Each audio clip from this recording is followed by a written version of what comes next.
Welcome to the Get Published podcast, sponsored by Brodie Consulting Group. To get more information about our coaching, publishing, executive ghostwriting, and podcast production services, go to getpublishedpodcast.com. Hello, I am Paul Brodie, and thank you for joining us for another episode of the Get Published podcast, where we help authors get published with a proven system that works. Today, we're being joined by Paul Shapiro, author of Clean Meat. Paul, welcome to the show. Thanks, Paul. It's great to be with you. Are you ready to get started? Let's do it, man. All right. Question number one.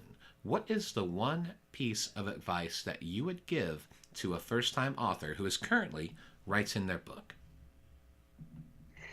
Well, I would say that persistence pays. For me, the path to publication was not an easy nor straight one. In fact, the first book that I wrote ended up not getting picked up by any publishers at all. It was a novel, and I still intend to publish it. I would love to find a home for it sometime. I really do think it's worthwhile. But many of the publishers had indicated that they thought that people who wanted to hear from me were more interested in nonfiction than in fiction.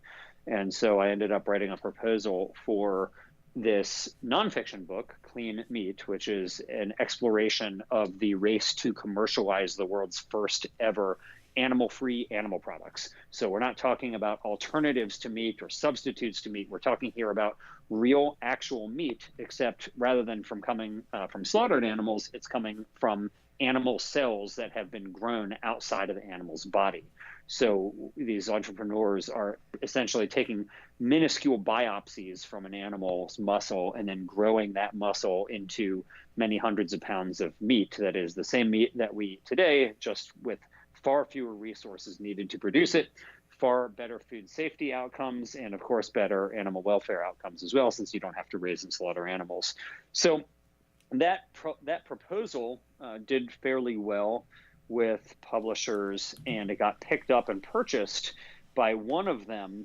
And in the process of writing the book, there was one piece of adversity after the next, which ended up leading to that publisher selling it to another publisher, Gallery Books, which is owned by Simon & Schuster.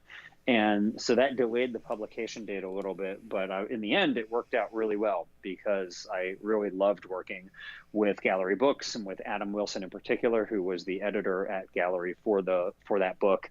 And I was very glad with how it worked out. However, there was a lot of meandering in that road to go from writing a book to actually publishing a book. And so I would just say that persistence pays, and that you just should not give up. Just keep on going. Absolutely. And what do you feel is the hardest part about getting published?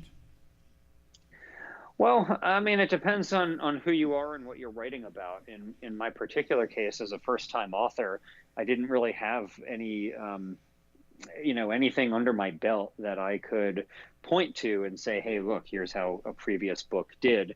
In some cases, that's good, and in some cases, that's bad. But I did have a body of work in terms of having written for magazines, written for newspapers, and even academic journals. So I think for me, being able to point to a number of publications was quite helpful. And so if you have never published anything and you want to go straight to writing a book, I would recommend trying to walk before you fly and trying to publish pieces in newspapers, magazines, and other mainstream publications to get a body of work under your belt.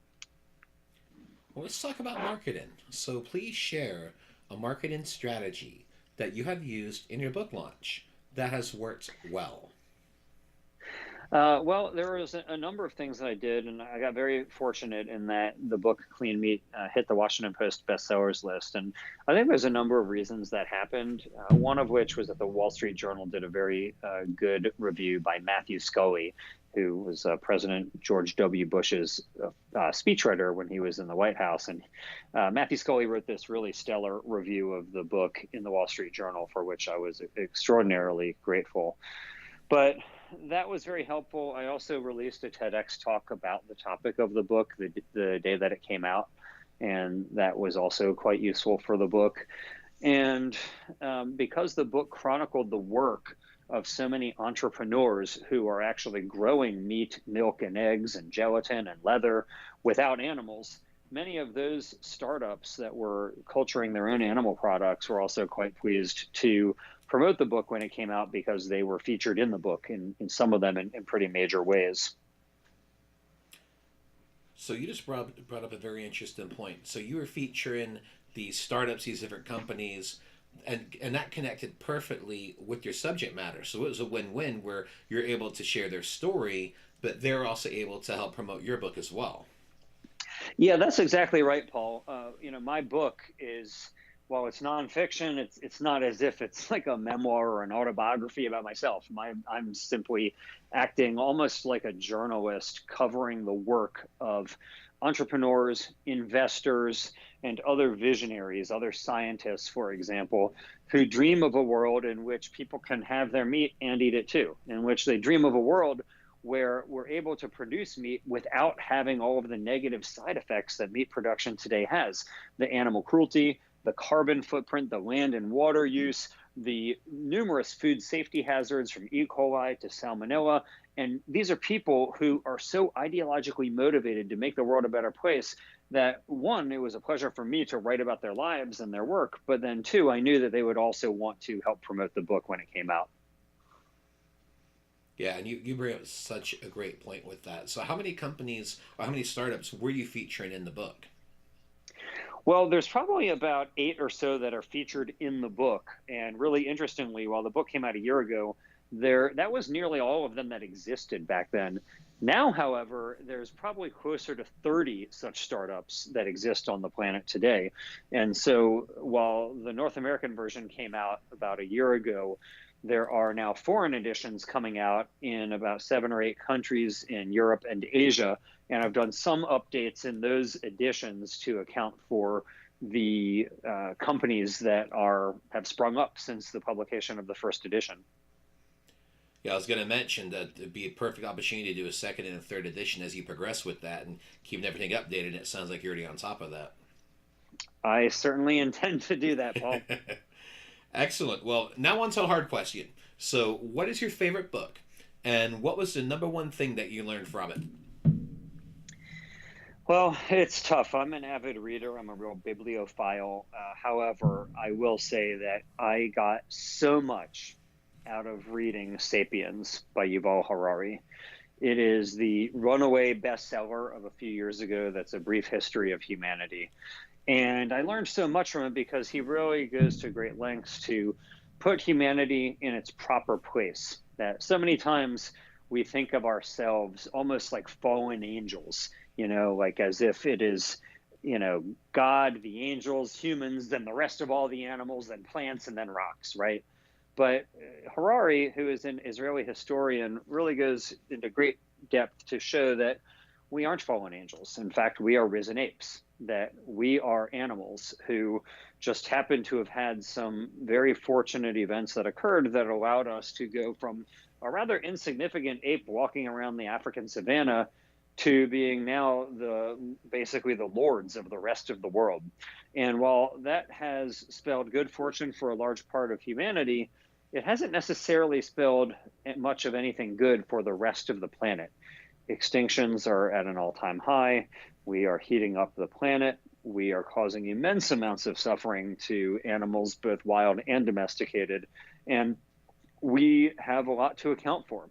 That, yes, we've been able to rise up from being an insignificant ape into being these lords of the planet, but we ought to use that responsibility that we have, well, more responsibly. We ought to use it to help make the world a better place for all of us, not just those of us who happen to be Homo sapiens, but also those of us who happen to have been born into other species. And for a final question, what is your favorite quote and why? Well, there's so many of them, but I always come back to Nelson Mandela's quote where he says, "It always seems impossible until it's done."